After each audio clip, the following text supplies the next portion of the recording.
Morning decisions. How about a creamy mocha frappuccino drink? Or sweet vanilla? Smooth caramel, maybe? Or a white chocolate mocha? Whichever you choose, delicious coffee awaits. Find Starbucks Frappuccino drinks wherever you buy your groceries. Hey, Justin. Hey, Andres. What's up, man? So, day, what is it? 10,756 of the lockdown. Sounds about right. Yeah, man. And, it's Groundhog Day again. So yeah, the days are kind of blending together. They go kind of fast. Everything's a blur. I'm eating my socks, But there is something that I know you notice that I usually don't, and that is because you're more of a sports fan than I am. A lot more, right? Yeah. Yeah. I think because you're like 0, and I'm I'm a pretty big fan. So no. Well, I wasn't born with a sports gene. I was born with the drama gene, like the drama club gene. And science fiction. Yeah, and science fiction. And so of course I become a podcast person. That just makes sense. But I wonder, it does make me think, like, there's a lot of marketing that goes into sports stuff. Yeah. I don't know anything about that, obviously, because it's like I barely know about marketing, but sports is like. Well, it's exciting that you mentioned that because I actually found somebody. I found somebody to fill in the gaps for you, Andros. No, I want you to really? get knowledgeable in the world of sports marketing. That's why you're my friend. You're damn right. That's why. And so with that, I'm Andros Sturgeon. And I'm Justin Womack. We are the Marketing Geeks. Marketing Geeks. So, yeah, man. Tell us about our guest tonight. Yes, yeah, we are privileged and excited to be joined by Dan Mannix today. And Dan is the CEO of CSM North America. He previously was the president and CEO of CSM LeadDog, formerly known as LeadDog Marketing Group, which was an integrated sports marketing agency based in New York City. In 2016, that agency was named Best in Sports Event and Experiential Marketing by Sports Business Journal. That's a pretty cool honor. That is a good honor. Yeah, and Dan founded LeadDog 18 years ago, growing it into a global agency of 200 plus people, passionate people. And his new company, CSM North America, has devoted long-standing relationships with partners, creating marketing and activating brand experiences for partners such as Coca-Cola, Intel, the NFL, the NCAA, Netflix. I've heard of a lot of these companies. This is pretty good here. REI, Square, Reebok, WWE, gotta ask about that, and Audi, and a past Sports Business Journal 40 under 40 honoree. Dan brings more than 20 years of strategic marketing and partnership development for signature brand experiences and extensive work with innovation-led startups. Please welcome to the show, Dan Mannix, everybody. Thank you, Andros and Justin, for that nice lead in. 40 under 40 seems like a long time ago right now, especially as you said. I feel like every day is dog years, right, in terms of change and things happening. So, well, I was showing Andros my gray hair. I mean, I showed you that, Andros. Like that was like some serious gray hair that came out of nowhere. So. It was weird. It was like he took off his hat, and I thought I seriously thought he was fucking with me because his hair was like he spray painted it gray. But no, it is the. Well, I've changed it since then, all right? So okay. I'm curious, Justin. You mentioned the sports side of things, and when you talk about things trending now, have you been able to check out The Last Dance, which is getting huge play and word of mouth? The Chicago Bulls, dynasty. I've been avoiding ESPN recently just because of they played like video game simulation tournaments and like some of this stuff is just so ridiculous. They had a horse tournament for basketball. I mean, come on, I can't support this. This is a mess. No, but I mean, I think I've been reading a little bit about The Last Dance, and it sounds like an awesome documentary. And I grew up in the Jordan era, watching the man, dominate the sports world on and on. So I need to check it out. I have not checked it out, but I've been hearing the buzz, and I get that it's like a huge trending topic right now. Yeah, no, it's worth checking out. I watched the first 2 episodes, and a bit nostalgic for me because I worked prior to founding LeadDog. I worked at the NBA for about 7.5 years. So it was fun to watch. But yeah, no, it's interesting to see how in sports marketing and overall media, how people are pivoting and experimenting. And obviously, with the lack of live sports programming, networks like ESPN have been forced to pivot, and things like the horse game that I know was a creative attempt, I think had some tech issues or flow. And then you had the NFL draft, which was brought a lot of the done in a different way, but really showed the human side, cutting into the athletes' homes in a way that I think was, brought to life the human nature side of what that event means for young. Before we dive into the marketing aspects of some of this stuff, I do want to ask you about the world of esports, because I see esports as this huge trending industry that's about to explode. I mean, it's already been on the verge of exploding even before coronavirus, but I think this is like the impetus that's going to make it just blow up really, really fast. Have you been following much about this esports? And when I say esports for the listeners, it's basically professional video game tournaments. But it's also, a lot of these will be in the world of sports. Some of them won't be. But I think the ones in sports are particularly interesting, like, because there won't be a baseball league right now. The NBA is still canceled this time anyway. And so we're seeing like basketball video game tournaments. We'll see like Madden tournaments. But can you talk a little bit about what you're seeing there? Because that's an industry I'm really curious about. Sure. Yeah, no, we're fortunate enough to actually work with Coca-Cola as their esports agency. So been looking at the space closely. And you referenced it. I think some of the things, there's already been an intersection where a lot of the big sports leagues and owners have been seeing the huge opportunity. And you'll see a number of, say, NBA owners, for example, that are investing in esports or franchises, teams in particular. So that's been a trend that's been happening really for the last 2 years. The numbers are astounding. When you look at Twitch or the e-gaming platforms, the volume of the people that are watching these events, going to the big conferences, are just, in a lot of ways, blow away the numbers of traditional sports. And a good example is, so NASCAR, for example, pivoted from their programming of their live races because, they had to cancel them. And they've been having the e-races with the drivers, the NASCAR drivers participating. And, the ratings they were having weren't like typical NASCAR ratings, but they're talking like 1.5 million people joining, that far exceeds so many other sports leagues in terms of what they get. So at a lot less expense. Exactly. Yeah, exactly. So that's obviously going to become a thing now, right? I mean, it's got to be. Yeah, there's a couple things. I mean, it's definitely already been a huge trending area that, there's that almost like the Wild West, where when something's so new and you've got a lot of traditional sports brands and leagues seeing that the opportunity's there. The same thing with gambling, the same thing with some of the new technologies related to media distribution. Everybody wants to partner with TikTok or Overtime, which is, multi-sport, but basketball short form content. So there's definitely this transition to that. And as much as people were saying they were in digital and social and short form content, this is just like times 50. Obviously everybody's looking at how they can bring their content to life. And again, there's the nice thing is there's more experimentation. So as an agency, people are in some ways more open. We're actually having like more fireside chats with some of our clients about experimenting in different areas, things that they maybe previously wouldn't have had the time to look at or just the interest. But now they're just really, being more experimental with what they're doing, given the nature. Can you share what some of those experimental things that you're talking about are?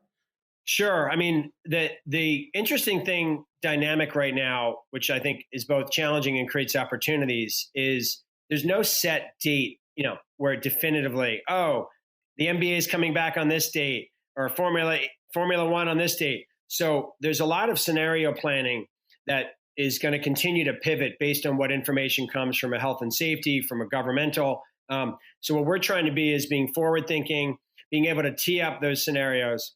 So some of the things that we're looking at are, are we restructuring deals for some people? And people being a brand, if you're a brand that's a sponsor of a league, what benefits are going to carry over if those events don't happen that you were going to have presence at? There's still the broadcast side, but if those aren't happening, so really, how are properties and brands looking at their sponsorships or partnerships, and what's going to carry forward? What make goods there are? So we're advising on both sides because we do a lot of sponsorship representation. So, for example, we're the USGA we've worked with for years, the New York City Marathon, we're their sponsorship agency. So one of the things that we're really important right now is also people don't want some hard pitch about some new thing when most businesses are in such uncertainty and change themselves. So we're finding really trying to just be service oriented, create value for them, and not trying to add other things, but try and like hone in on what they can maximize of their existing assets and what's the path forward. So I think it varies by company. I mean, it's interesting. Some groups like Netflix, who we do extensive work with, their business is, seeing a moment of opportunity. So they're looking at other big ideas.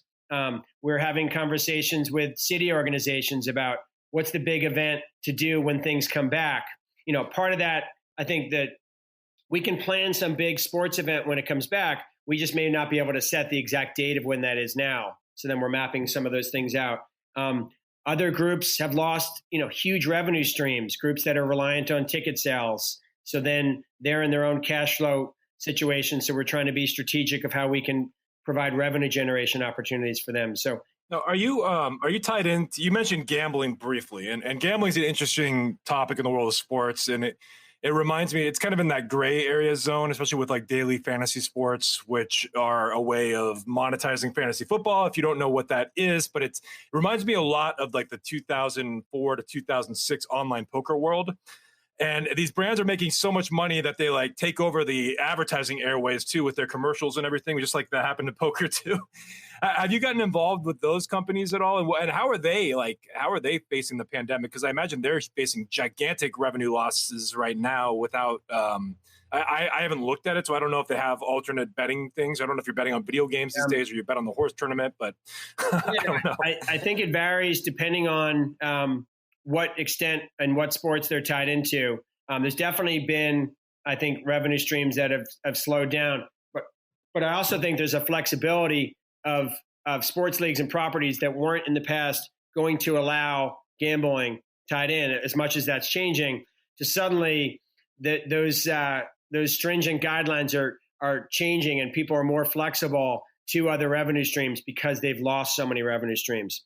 I think there's also an aspect of, again, from the experimental standpoint, one startup sports league that we're working with, we're talking about how they can use the opportunity to really lean into fantasy, lean into gambling from a prediction standpoint, predicting outcomes of the game. And they're more open to integrating that into the total content of the broadcast. So I think, look, so much of this goes right now to timing also, like, does someone have cash flow? Have they just done an acquisition? Because there's been a lot of acquisitions within the gambling space. But I think you find like the William Hills, the big gambling companies of Europe, are going to find more opportunities in the States now, and also more flexibility. Imagine like, say, a patch deal for a jersey or naming rights on a stadium. Previously, those would probably be areas where no way we're not going to have gambling companies be allowed to be on those. I bet you're going to see more flexibility with those because they're trying to just fill revenue. Yeah, they need to make money. So let me ask you, because I mean, it seems like you're one of the, I guess, superpowers I could obviously see that you have with your firm is that you know how to be flexible and dynamic really easily. I mean, there's a lot of companies that still they have no sort of idea on how to deal with what's going on. So what do you see as more of a global sort of situation? Like, what do you see how our culture will change based on your observations? What is this really in the grand scheme of things that's happening? Yeah, no. Wow, that's a question that could go a lot of territories. And it's funny. There's so many impacts, and I think, including the personal side, right? I think one, and there's the good parts that come out of it. One thing is the CEO of a company with 400 people in the U.S. very conscious now of these changes of what impact this is having on people from a health and wellness, mental health standpoint. And I think one good thing will come out of this is some of the openness of like challenges and issues people are having across the U.S., across the world, that hopefully it opens up some subjects and new territories that people can tackle separate from our healthcare system, but really what resources and support systems that I think people are going to look at in a different way. That's really could impact political situations, but also how companies look at disparity of high incomes of their executives to the lower level staff. So I think there's going to be a domino effect of a number of those things. So like destigmatization of some of these like issues that have been taboo to talk about. Is that what you're kind of saying then? Yeah, like psychological stuff too? Yeah. Exactly. I don't know if you've seen, for example, I thought it was, I don't know him, but it was incredibly brave where Michael Phelps, was doing an ad campaign tied to therapy and coming out saying, the benefits that he got from going through therapy. And he's had some bumps in the past at different times. So I think we're going to continue to see some of those things opening up and people being able to share. And it's a unique time from a standpoint of, look, there's furloughs going on, temporary layoffs, percentage cuts to people's salaries, the retail industry laying off all people. So there's all this fear and uncertainty going on. But then you've got on the other side, people coming together in ways, again, that remind you of the humanity of your neighbors and folks. So look, I think being in New York, I think there's going to be a shift potentially. A lot of people are going to question, hey, do I want to stay in the city? Do I want to change my lifestyle? Which I think these moments, there's a percentage of it. And I was in New York, when 9/11 happened, there's a percentage of people that are going to really use this time to take a step back in a way that they never could, because people always talk about the scarcity of time. Then there's the percentage of things that are, again, like all the health and wellness, all the online, at-home fitness, that opportunity for people to rethink how they're mixing in fitness into their lives. Now, of course, there'll be the percentage of people that go back and just revert back to how they were before and, running around cities with their heads down in their devices. But I think there's this whole aspect of digital distraction.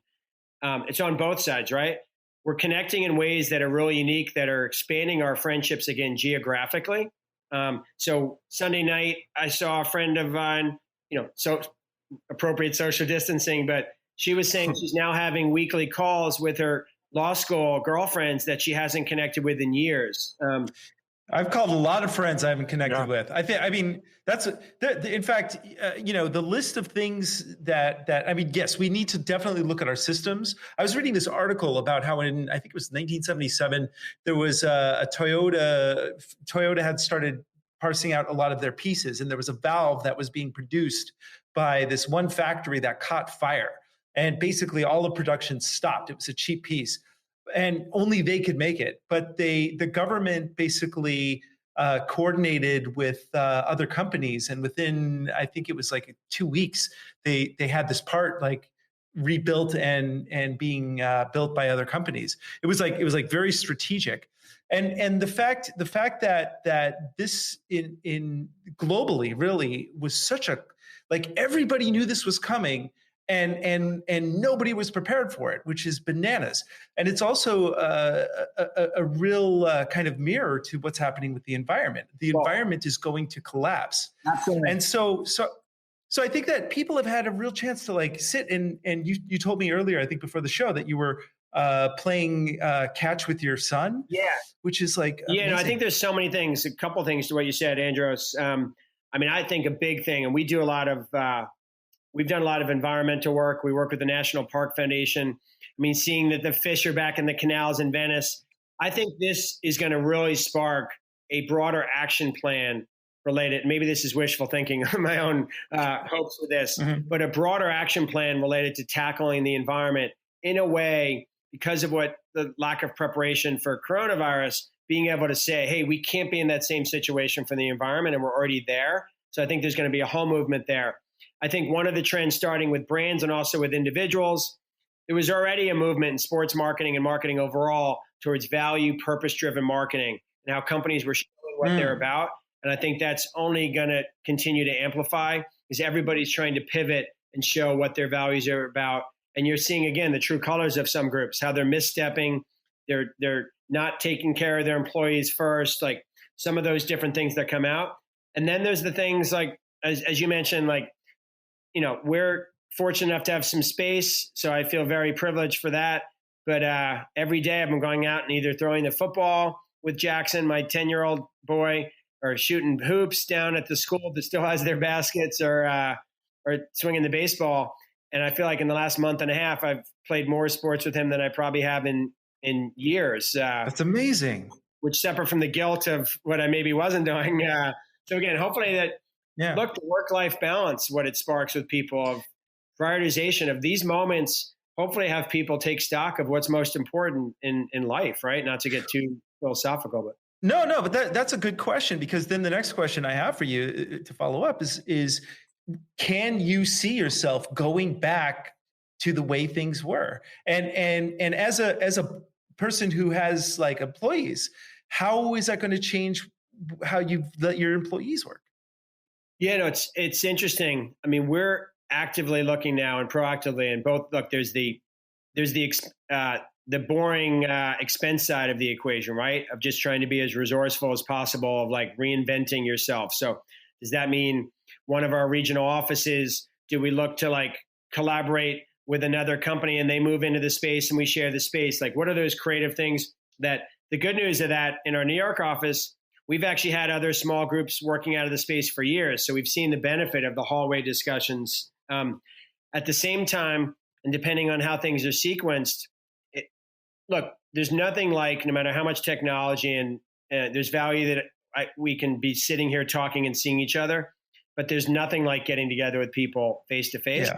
But what I do think is going to change, like we had a big presentation last week to Switzerland that we probably would have been in person with 5 people flying to Switzerland for a 90-minute presentation. I think there's going to be more of those, that 5 people don't get on a plane for those 90-minute presentations. Let's hope not. Times 5 agencies, 25 people, and the cost that now that may be good on one side. That's not good for the airlines. That's not good for the hotels or the local cafes. But so I think there's going to be some of that. And I think there's going to be I would envision a reinventing of office space to potentially have a series of smaller clusters of space. So I think of like the Breather company where you can rent temporary space for, on a day basis, a week.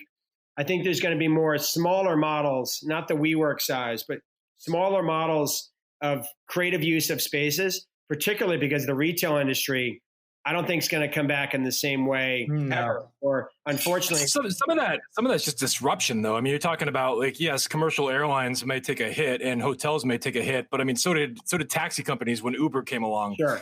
And I mean, some of this is just cyclical. We're going to see companies get disrupted over time. And I agree with you. I think, I mean, why get on a plane and go to Switzerland when you can have the same results in 90 minutes virtually on Zoom and at a fraction of the expense? Well, Justin, hopefully the disruption part of it sparks innovation, sparks new entrepreneurs, sparks that person who lost their corporate job to think, I've always wanted to like create a cookie making company. What it hopefully doesn't do is, because look, we owned a cafe for 8 years, my wife and brother-in-law in Brooklyn, and it's hard running a local business. You're going month to month. Hopefully all those smaller cafes and restaurants don't shut down and like they don't get corporatized. It's like, we don't want strip malls everywhere. And I don't think that'll happen. I think there may be more shared use of spaces and entrepreneurs collaborating in ways that they hadn't in physical space. That's the thing. I think that that the future of business is not going to be corporations per se, but more people getting together to do projects. And there's got to be a reshuffling of how, I mean, the current systems of capitalism. I'm a capitalist to my core, but not in the way it's being played. It's got to have rules. I mean, even Candyland has rules, right? So the thing that I would like to see is this very thing where space is considered more, and there's systems that invite more innovation. The only way that the United States can be saved at this point is if the next president of the United States vows to take another $1 trillion and give the entire country free internet and build smart grids. If we can deal with our own power and give free internet to everybody, the innovation will be outrageous. Yeah, I mean, look, there's a lot of great coverage of the first responders, and I don't know if you saw the Global Citizen broadcast, which I thought was well done.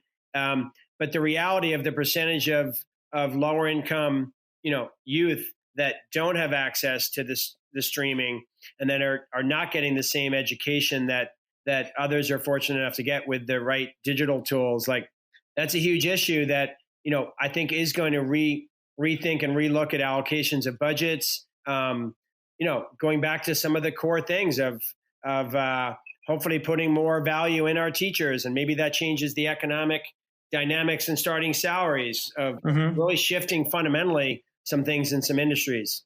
So what do you think is going to happen with these restaurants? I mean, like we're saying, like 50% of restaurants financially won't be able to survive this thing. Now, that doesn't mean that's going to be the actual result, given that the government might intervene or there might be some sort of later intervention in all this. But I mean, how do you see these companies still finding a way to not die? Like, how do they stay alive? How do they stay afloat? Like, what are some ideas that they can employ here? Yeah, no, I think, I mean, look, I have a unique perspective of that, again, because we owned a cafe 2 blocks from where we lived. And my wife always used to joke, because I'd be like, wow, we're crushing it. It's packed. And like at the end of the month, the toilet would break down and we'd be like, oh, we lost money again this month. The margins with restaurants are already very small. I was hearing like 3 days of cash flow as an average. Does that sound about right? Yeah, it's now we actually LeadDog owned a good portion of the cafe. So we had a bigger company involved, but unfortunately, the staff have been, the waiters, the busboys, the line cooks, the sous chefs, they've already all been laid off. So they don't have a big, safety net.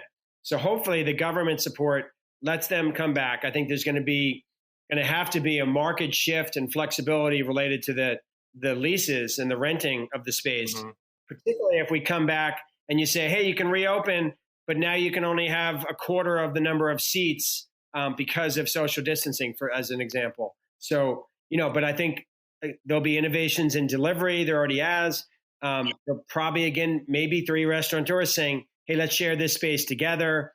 I think there'll be probably more content and programming innovation that happens within restaurants. So I think there will be things that come out of it. And look, for the restaurants that shut down, if there's an empty lease where there may have been flexibility in the past or longevity where a landlord would say, I'm going to hold on to this space and hold out for the higher price, I think there'll be a lot more flexibility and like really low rents. So that will probably create the next restaurateur to come in. Yeah. I look at this as far as the restaurant industry, this is like the Precambrian meteorite that destroyed like 98% of the life on Earth, and eventually there was this whole new sort of evolution. So I kind of see that this is like a meteorite on some level, especially in the restaurant industry. Let me ask you, how did you end up doing what you're doing to begin with? It's interesting. So sports marketing now, in 2020 is so much bigger than it was when, I graduated from the University of Richmond in 1989. And I took a class my senior year on sports marketing. All the messaging was you have to go get your graduate degree in sports marketing to try and even get a job. At the last weekend of college, I got like on a piece of paper, like 3 inches long, the phone number of one of my fraternity brothers' dads who worked at the Astrodome in Houston. And, many months of cold calling and flying myself to Houston to interview, and was able to get a job as an administrative assistant at the Astrodome. So I got kind of my foot in the door at the lowest level. I always kind of think back to that as an aside, because I got off the phone with them when I first talked, and they're like, oh, come through Houston because I was going on a cross-country kind of backpacking trip with fraternity brothers. And I don't know why my dad was home from school or home from work that day. And he said, you know what, you should call them back right now. This is the CEO. Who knows if they'll be there? So I called right back and said, you know what, I'll fly there anytime on my own dime. So I worked into his schedule. So I'm a big believer of like lean forward, put yourself out there, 'cause that can create, the luck for you. Got my foot in the door. We owned the Astros, the baseball team, ran the Astrodome. I'm a big believer of being able to wear a lot of hats. Was very lucky. We owned hotels. We had conventions, sports events, concerts. And then, old school way, I sent like multiple letters to the NBA, including a long letter to David Stern saying I had a dream of being commissioner someday, and got an entry-level job there and moved back.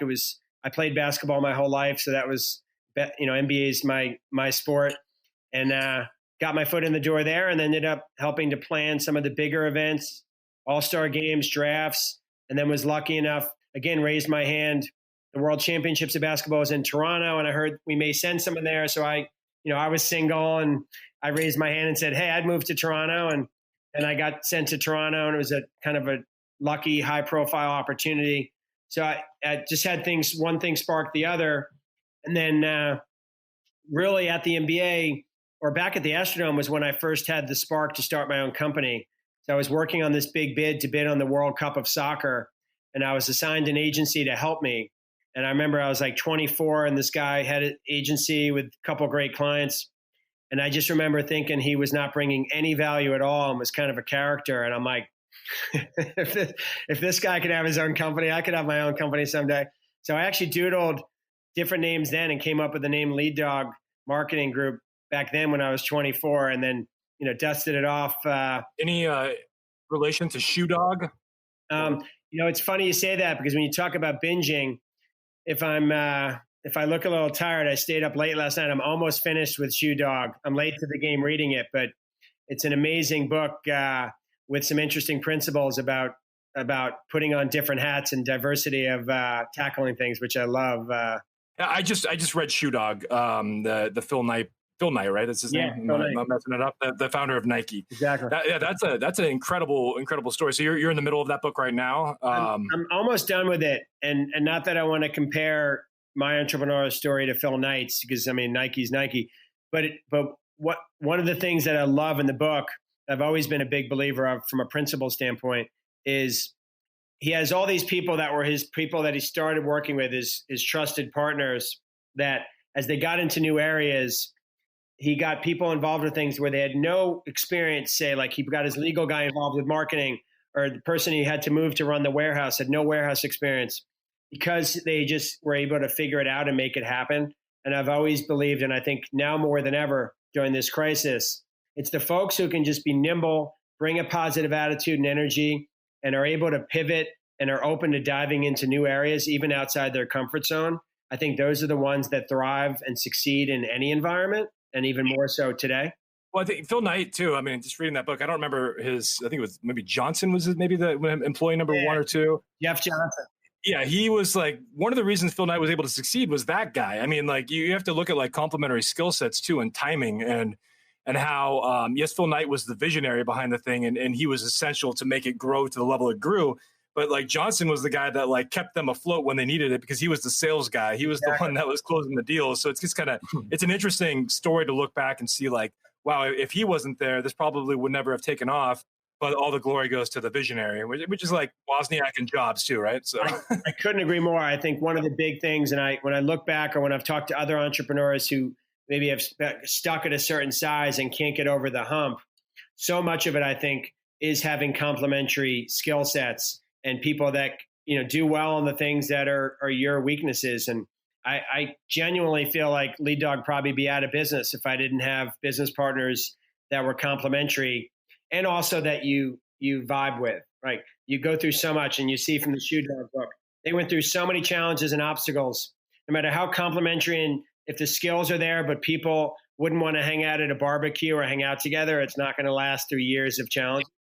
Well, I say often too that your ability, you better have passion for what you do, because as entrepreneurs, you're going to run into these obstacles where your business almost collapses, or you're at the verge where you have zero money coming in, and it's like, at that point, the people that survive and go on to then thrive are the ones that have to have passion to continue doing what they're doing, because you have to weather those storms. Yeah. No, so that's something I see like recurring in my business. Like in the beginning, I definitely had months like that. So yeah, no, I have memories of tapping into my completely into my 401k, and getting calls on a Friday, at 10, being like, if we don't get that check, today, we're not gonna be able to make payroll. Many months like that for too many years. Yeah. As the saying goes, an entrepreneur is someone who works 80 hours a week so they don't have to work 40. I like that. So when you started your agency, did you already have a lot of contacts that you were able to reach out to get business, or was there, like, before you did that and you made that leap, did you know that you were going to land some clients, or was there that sort of gap before you actually started landing clients? Yeah, no, it's a good question. I definitely didn't have any clients lined up. I incorporated the name and then went backpacking for a year. So that was like my pre-business planning. But where'd you go? I dreamed of this backpacking trip, and I had a long kind of vacation after the Olympics in '96, which I worked on. The NBA let me take a longer trip, so it kind of exposed my eyes to backpacking and so forth. So when where'd you go when you backpacked? Ended up going to Europe first. Spent time bouncing around to like many, many different cities, and moving every 2 days got a little like tiring. So ended up 2.5 months in Prague and got my. I love Prague. I spent some time there and got my teaching it as English certificate there, and then spent about 5 weeks each in Thailand, and then in Australia, New Zealand. That were just amazing. And Nepal. Sorry, I went and hiked the Annapurna Circle, wow, which was amazing. So who were your who was your first clients, and how did you get them? And then who was your first major client? Also, I want to hear both those, or were they the same? Okay, it's kind of the same. So I got back from that backpacking trip. This was before all the technology, and I shouldn't say it like this, but I had no clue. I had like a 2-page document that was like my notes of like who I would reach out to. And I think, Andrews, to your question, what I look back now on is I'm thankful that I've always had the approach to try and be on good terms with all people and to build relationships. And I don't care if that's a commissioner or the janitor. And I think, and it wasn't done because I'm like, oh, I'm going to have an agency someday. I think it's just hopefully a philosophy on life.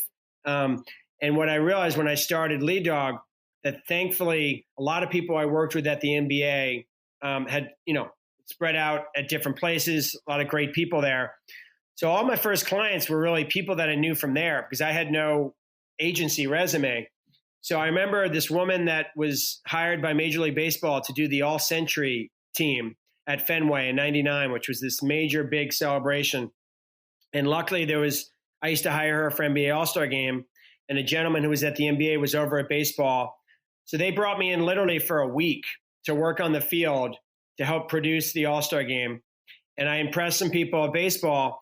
So like the first check for LeadDog was like a $2,000 freelance check for me when LeadDog was just me in Fenway. And then luckily the folks at baseball liked us and they hired LeadDog for the next 8 years to help produce the Major League Baseball All-Star Game. So it was a little surreal that 20 years later, last year we just brought the Yankees Red Sox to London for the first games ever in London. I had one of those like pinch my skin moments. The irony was baseball was a big name client, so that added credibility right away. But it was always like such a small fee in the context of it because it was just a small team that was going. And then I'll never forget, I worked on the marathon and I was getting people to do interviews for a stage at the marathon for like nothing when we started. And this one woman I went up to and she said, "Oh, what do you do?" And I said, "Oh, we're doing this." And I'll never forget, she pulled a business card out of her shoe and said, "Oh, I work at the American Cancer Society. Call me." I'm thinking she's about to run the marathon with a business card in her shoe. That's bizarre. And we ended up being hired by American Cancer Society making strides against breast cancer in Central Park for the next 15 years. So there's a million stories of like when you put yourself in situations and you're open and you talk to people and you kind of put yourself out there. Believe me, there's been many times where I like go into that circle at a conference and get the awkward, like shouldered out. So you definitely get used to rejection, but then knock on wood, once you start doing good work, the word of mouth starts to lead to other relationships. And yeah, they often show up in weird ways, I would say. So yes. Yeah, exactly. And you never know where the road takes you. I always liken it to, when you dream, certain things that show up in your dream represent symbols of something that you're dealing with your subconscious. But in your waking life, you can do the same thing where you notice something like, the energy's just popping in a certain direction. And if you follow where that is, it can lead you places and you can start to decipher what your psyche is saying to you, because there's so much input that we take during the day. Those things that stick out, they mean something. Right? Yeah, no, I think just building off the word dream, I remember when I was starting LeadDog and going to one of the business partners I brought in. And at the time I had read Mark McCormick's book, the founder of IMG, and IMG was like the biggest, most known sports marketing agency. So I was just like, oh, we're going to be the next IMG. And, I think he almost didn't join the company because he thought that was so ridiculous and grandiose and that, was never happen.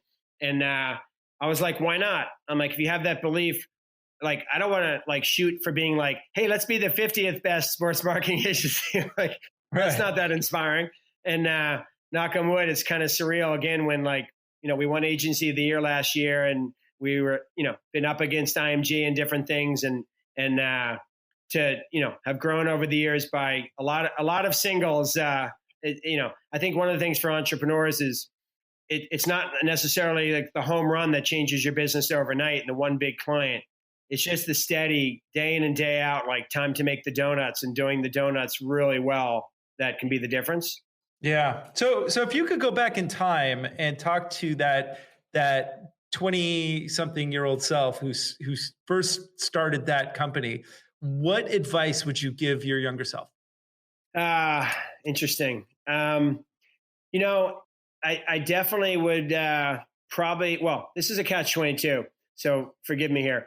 I would probably say reach out to some people with different business experience because my dad had philosophical life experience, but he was an Allstate agent for 30 years. So I probably would have gotten different people specifically who had worked for agencies to give me advice because I didn't know how to price things. I didn't have staff things. It was like someone showing up in Sweden being like, I'm going to make, no, is that a bad joke? I was going to say make Swedish meatballs, but it's going to sound like I'm making fun of Sweden. So I think getting other experience, but then the flip side of that is I would have gotten advice not to tap into my 401k to keep our staff together. And Karen, who's been my business partner for 20 years, probably wouldn't be at the company today because we would have like gotten smaller. So you look at different moments. I think I'd want to hit pause on certain times and also look back and be like, something changing, the world's not collapsing. So I've gotten more used to over time. If a staff person leaves, I don't think the world's collapsing or a client parts ways with us. So I think that perspective, because I think I can still do a better job of that. As a leader, you want to be the one who can like through the storm, be the calm that other people can lean on.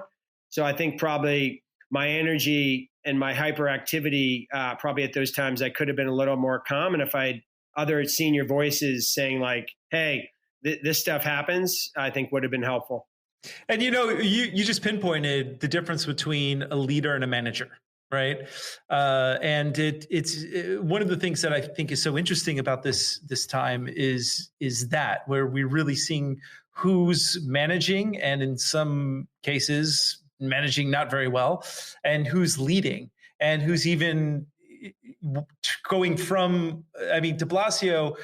Whatever you think about his politics, put that aside, because the guy went from being a manager to a leader, straight, like you just saw the transition. Blasio or Cuomo? And I see Cuomo, like the main guy. Yeah, that's what I mean. Cuomo, yeah. Sorry, Cuomo's brand stock, has amplified so much from all this in his daily briefings. I mean, it's like he's teed up for like, there's going to be buzz about 2024, him being a presidential candidate. There's already buzz about 2020, so definitely 2024. And exactly. The guy's a little right on his politics for my liking, but it doesn't matter. I would vote for the guy because he's obviously a leader, and a strong leader is like, man, it goes a long, long way. So as part of your business strategy, it sounds like, as you said, being the calm before the storm, but also having enough self-awareness that you recognize when you weren't, right? Well, and look, it's interesting is, and Justin, reading Shoe Dog, this, like, being a leader doesn't mean you don't have a million flaws. Like, my business partners would probably laugh if they heard a reference to me, calm before the storm, because I'm so hyper and energetic. But I think, again, it's like part of what, Andrew, you're saying, if you're leading, hopefully, even though you're making mistakes, you screw up, sometimes you overreact. If there's enough consistency and having people's back, and also being out front with taking responsibility for things, hopefully that resonates with people and they stick by you through tough times. And knock on wood, like, I'm fortunate. I have business partners. We went through 9/11 together. We went through the recession together. So in some ways, when this started happening with coronavirus, I brought our team together and said, hey, we've been through challenges. like, this is just another one. So we're more well positioned to get through this than most because we've been through all these situations. And look, the extreme, we work in sports marketing and sports has come to a halt. So the ability to pivot. And look, I think this goes from a business standpoint. We're pivoting into areas we were already working in. So we've done a lot of integrated marketing and digital and influencers. I think, that's a long, ongoing thing of investing in the next thing. I think the companies that, didn't find that time or bandwidth or invest in that time over the last couple of years, those are the ones that are probably going out of business or are screwed now or not coming across as authentic to their clients because they're saying they can do something when they really can't.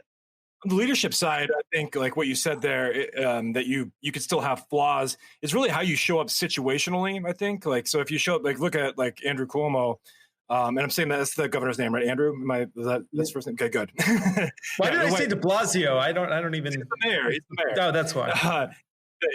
But it's how you show up situationally, but then also having the awareness of also being somewhat on at all times, because in this modern social media economy, we also can't be turned off at any point at the wrong time where we could do damage to our brand too. So there's a little bit of a combination there, but I mean, like, and it is kind of interesting. I mean, take a very well-known $1 trillion company whose name rhymes with Amazon. It's like everybody's ordering from them, but a lot of people are suddenly like, wait a minute, like, how is this package getting to me and what's happening along the way? And I think that although Jeff Bezos is doing very well now, there's going to be a lot of room for people to go, to hell with Amazon. I want something different. And I think it's going to hurt his brand in the long run. I think part of the difference is, look, I mean, there's all the convenience, there's all the at your fingertips. And then there's the reality of when you're seeing in your neighborhood a bunch of storefronts empty, that, I think that's going to potentially be a shift. And then as you hear some of the stories of like pay and so forth, look, I think one of the things that's interesting and has been, I guess you'd say, a struggle for me, is also how you have to evolve leadership or management styles. Because I personally am an in-person person. My style is I like to walk around the office, like be engaging with people, joking. So all of a sudden I'm disconnected from where I get my energy from is physically seeing people. And obviously there's a lot of people who draw their energy from that. So it's like how you pivot in your communication style and still be able to do that. So one of the things we've been doing is like, I had a lunch with 6 people last week from around the country just to do a lunch talk where we all got on a call for an hour and a half and had lunch together and open questions and forum, and not just about work, but hey, what are you binge watching? What are you reading? What are you doing for fitness? What's going on with your kids? Like, I think that human side that we're all going through this, and it's not like, because you're a leader or because you're some exec that you're a robot. Yeah. And that's one of the things that I also find very interesting about this is that all of a sudden I'm in my colleagues' living rooms. I'm hearing their children, right? So everyone has become a lot more human because we, in some cases, and I'm sure you've seen some of these viral videos where somebody forgets to shut off their camera and you actually see them go pee, and all of their colleagues are like cracking up. I mean, it's just. I was on a call with Cirque du Soleil a week ago, and my son snuck in and came up behind me and grabbed me on the shoulder, scared the shit out of me. That's it. And it's so funny because do you remember when, this was about 2 years ago, there was this viral video of this guy doing his report. Yeah, did you see that? And then the baby comes in, and then the other baby comes in, and then the mother comes in and frantically like gets the children out, and it was like such a big deal, but because it felt so human. But now it's like it's kind of common.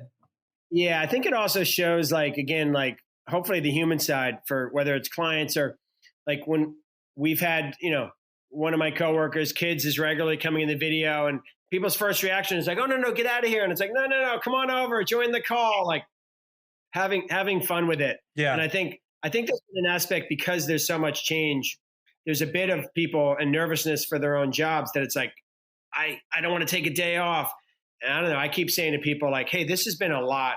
Like, when are you taking a personal day? When are you just saying, I'm binge watching, I'm drinking, I'm going on a long run, like just unplug. People like authentic. So like, if it's okay if you're doing a podcast and like your kid shows up in the background and to not edit that out even at times. Like, and we've had this kind of been a movement towards this authenticity ahead of coronavirus even, where like some people like the ums and the ahs in these things and they like to see the real human side. They don't want the polished, edited stuff anymore. The authenticity. So I think that we've already been trending. Well, I love hearing that because I've heard many times that I say too many ums. So that's good news. That's a Toastmasters philosophy. Well, you know, this is one of the things that I hope, you know, we start to shift as from here on moving forward, that we stop being such grown-ups at work, right? And we're allowed to be a bit more free to be who we are, you know? And I think that there's a lot more of that. I mean, recently I've been talking about, just randomly on the show, I talk about sometimes microdosing. And at first that was such a taboo subject. Now I'm kind of like, I'm just out with it. Like, who cares? You know, it's so these types of subjects. I couldn't agree with you more. I mean, look, I came out, I'm doing this from a barn and I came in and I don't know if it was be called microdosing, but I walked in, I felt like I was going to get contact buzz from being in like the pot den of my, my wife, my artist studio. And so, you know, I think to your point, one of my first bosses, Neil, bless his soul, he passed away a few years ago. He was the executive vice president of this big company. He'd call me and pretend he was Japanese and he was trying to rent the Astrodome. And then he'd be like, get your ass up here. Like, that aspect of work doesn't have to be like so serious. Yeah. Everybody was in kindergarten one day and we can actually have fun and laugh. Yeah. And then there's more production. And one of the things that I'm just like stunned about the United States, especially living here in the Netherlands, is that the average American gets 2 weeks off per year and they don't take it. The average American does not take their vacation. Over here, mandatory 4 weeks off, mandatory per person. And you have to take it. In fact, if your company keeps you at their job, the company will get fined. You have to take your vacation. Yeah, I mean, I think from a standpoint of being in a creative industry and at an agency, it's like, talk about stifling or smothering creativity. If someone wasn't taking 2 weeks out of 52 weeks to get away from it all, it's like, it's classic. It's like the classic of you're brainstorming all day and you come up with the best idea when you're on a run or in the shower. It's like, you need that time away to just really unplug. Yeah. But I got to take a break here and ask about a couple of your clients, because you have some unique clients on that list there.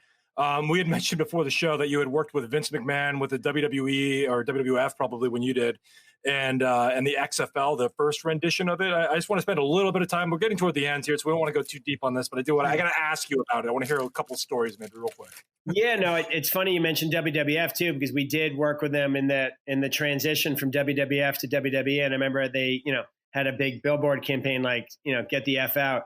Yeah, I remember that actually. Yeah. I mean, Vince, we're very fortunate to have worked with WWE on WrestleMania for 15 plus years.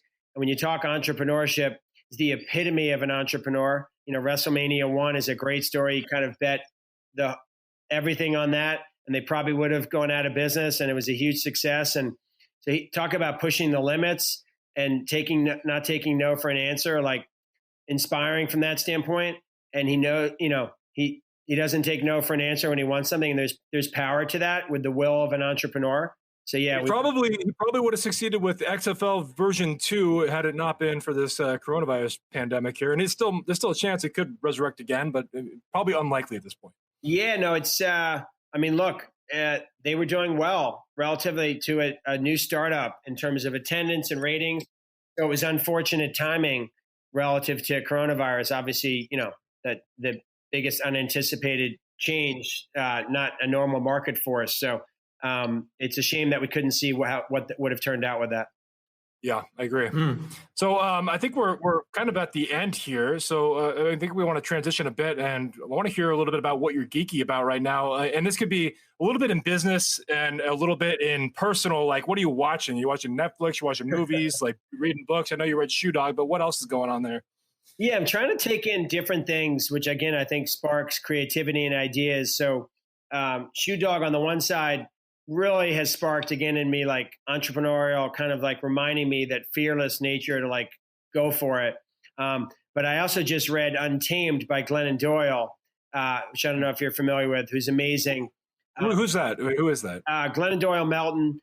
She's an inspirational speaker, motivational speaker. She Untamed is about her actually breakup with her husband and then her getting married to Abby Wambach, the famous soccer player, and just that whole transition of life and kids, and really an amazing story of continuing to find yourself. And she's got a book called Love Warrior, which I haven't read, but she's amazing. And then I think from there's the go-tos that are, for me, always like the New York Times is just always the go-to in terms of content and where I want to get like the updates on the news. I think separately, we've been in this kind of like retro, using the time to introduce our son Jackson to nostalgic things of Michelle, my wife, and I. So we've watched all 3 Austin Powers movies, which she loved. We've just actually cut it off last night in Spectre, the second James Bond movie. I'm jealous of Daniel Craig's physique, so I probably should be doing more home fitness. And then actually The Last Dance, which has been amazing and nostalgic for the Bulls. And got back into Killing Eve a little bit, which I don't know if you've I've heard of it, but I haven't seen it. It's on my list. I want to see it. Wait, you worked for Netflix a little bit too, right? You actually did. We did, yes. Wait, real quick, we got to hear a little bit of, because I think you said you did some stuff on Stranger Things like before we started. Stranger Things. If you haven't, I'd recommend to anybody listen. Love Stranger Things. Amazing. I'm trying to convince my son. He's been scared to watch it, so I can't wait to watch it a second time with him. But I've watched all of that. We actually launched Stranger Things, taking over the Santa Monica Pier, and also big presence at Coney Island to help launch the show, which was super exciting. So yeah, I mean, you can't go wrong with Netflix. Just has so much, so many different options, and their culinary platforms as well. My wife's a big foodie. She has a cooking business actually called Cookspace in Brooklyn. So. Nice. Cool. Nice. Yeah, that must be pretty exciting. Well, I gotta say that I'm just geeking out over the fact that you got to do some marketing stuff for Stranger Things. That's pretty cool. So right? Super cool. We had a Netflix guy on the show it was like a year ago, but I think you did a lot of the artwork stuff on that side. Yeah. Oh wow. Yeah, we've been very lucky. It's fun when you work on things and then you see in the news we've worked with Oprah for years, or ABC Good Morning America, and when you work on something like Stranger Things, then becomes like a phenomenon. Yeah. Cultural phenomenon. We just launched a museum, which unfortunately now is temporarily shut down, called Fotografiska, which actually the first one's in Stockholm, Sweden. We just opened on 22nd and Park in New York, did all the marketing for, which was a great, exciting experience. So yeah, we're lucky to work on a bunch of signature things. I long for the days when I was in Miami. We did a lot around the Super Bowl for the broadcast side. We were involved with the Lady Gaga Saturday night concert. Did you get to meet the lady herself? I didn't know. I was the schlep who was just in the seats with some sponsors, but she put on an amazing show. Incredible. She's my dream client. If I could work with one person, I would love to work with Lady Gaga. Well, with the time on our hands, I'd recommend, if you haven't, watch the documentary of her halftime performance at the Super Bowl. It's really great. That's a 5'2" one. Is that what it's called? Or I know there's a documentary called that about Gaga. It might be it. I don't know. Okay, I'm not sure the name of it, but it's really good, showing kind of the build up to her performing at the Super Bowl. Cool. I definitely got to see it. I have. She went from someone I was like, another pop, whatever, and then I went through this whole period where I'm like, I hate to admit that I really like this. And now, then after she did Stars, I'm like, this woman, she's cool. She's done this weird art stuff that's really interesting, and art dance and movement, and it's cool. I got to tell you, here's my recommendation. I just saw on Netflix one of the weirdest things I've ever seen. It's a show called I can't wait. I want to see it now. The Midnight Gospel. And it's weird. It's very weird, but it's cool. It's Duncan Trussell, who's a comedian, and he has this very strange podcast where he interviews people. He's a big Burning Man person, and he has crazy friends. And Duncan Trussell and Ward Pendleton, who did Adventure Time. is the animator, and it's basically, it's hard to explain, but it's like Yellow Submarine for our generation.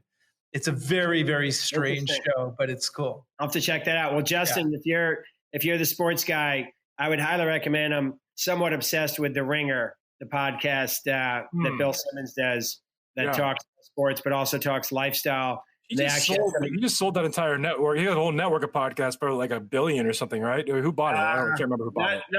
Not that territory, but yeah, he sold it to Spotify. Yeah, probably in just in the nick of time before coronavirus. But yeah, did sounds like did very well. There's a guy that got kind of run out of ESPN and had his own entrepreneurial struggles too, and then he turned it around and huge success. That's a cool story too. Yeah. It's a well done podcast. Justin, what are you geeky about right now? I guess I've just been watching a lot of YouTube recently, like just watching podcast interviews that people do video wise. And then I've been watching some stock market stuff, just kind of curious on like what's going on.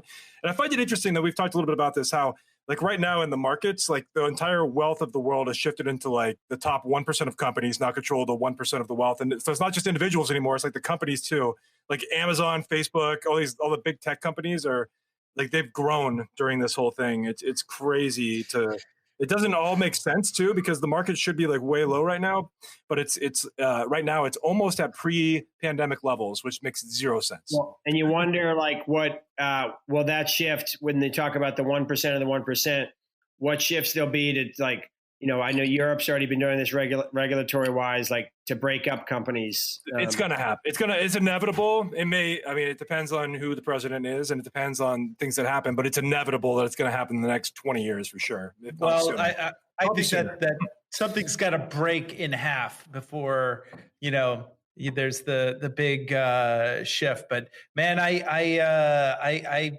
definitely see something like this is just the tip of the iceberg.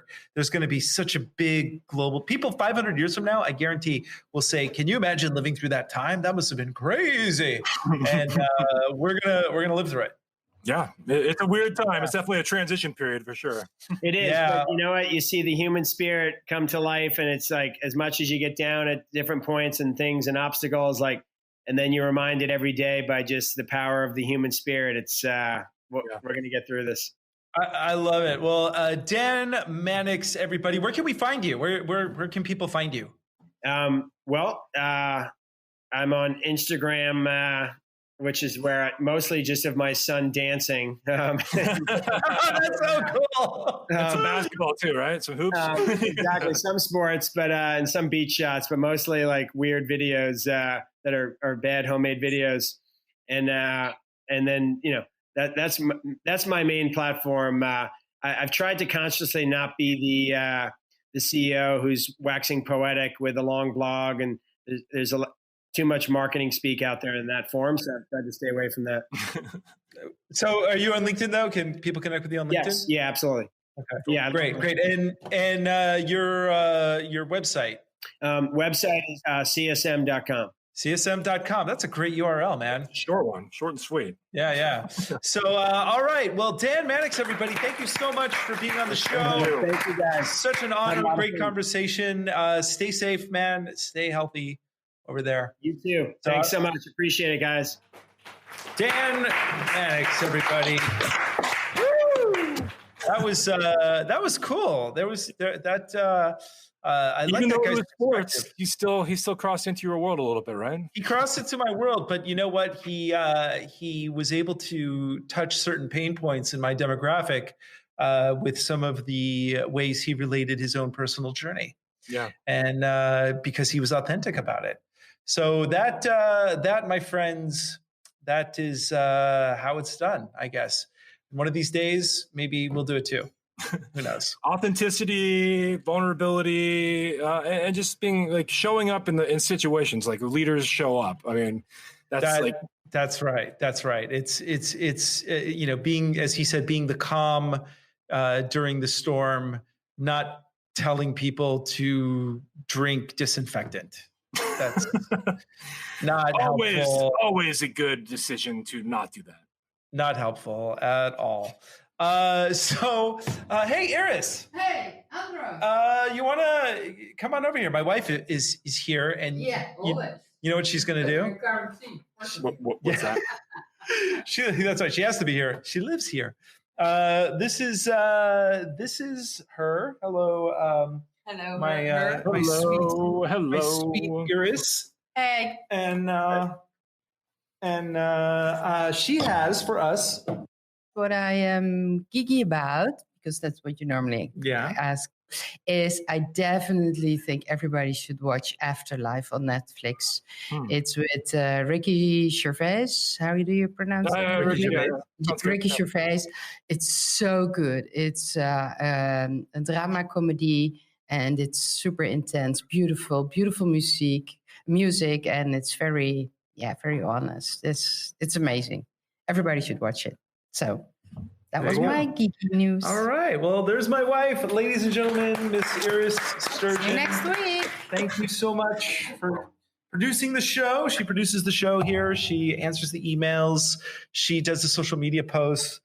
Basically, if it weren't for her, we'd just be two guys with microphone cords wrapped around our necks, watching VR porn or something. I don't know, but maybe that was just me. I'm thinking about. I gotta check out this Ricky Gervais thing. I did like when he went on and attacked Hollywood. I just thought that was funny, because anyone that just goes after Hollywood is always amusing to me. So yeah, he's and it's funny because now it's like, well, do we get him and just have him like poke fun at us, or do we get someone else? But now, like with those types of jobs, nobody wants the job. It was the most awkward. That was the most awkward hosting job ever. It was. I mean, it was funny because it was awkward. Also, that was part of the funniness.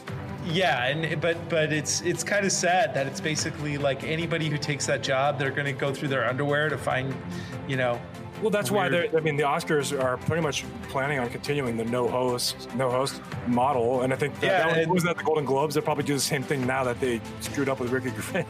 Yeah, and so now the Oscars are going to be continuously considered irrelevant. I mean, and they already were going that way anyway, but it's even faster now. Yay! I'm okay with that. Yeah, me too. I'm okay with that, and I'm okay with the song "Money for Nothing" never being played again, ever. Ever again, forever. So with that, ladies and gentlemen, we'll play that to end the show here. Please leave a comment, on your favorite podcast app, and tell 500 of your closest friends about us. Stay safe, stay healthy, everybody. We are the Marketing Geeks. Let's stay classy. Stay classy. Marketing Geeks, come on, bring your friends. We'll learn marketing from distant lands. I'm the Sturgeon and Justin Womack. The fun will never end. It's Marketing Geeks. We are the Marketing Geeks. That's what our theme song sounds like. Marketing Geeks.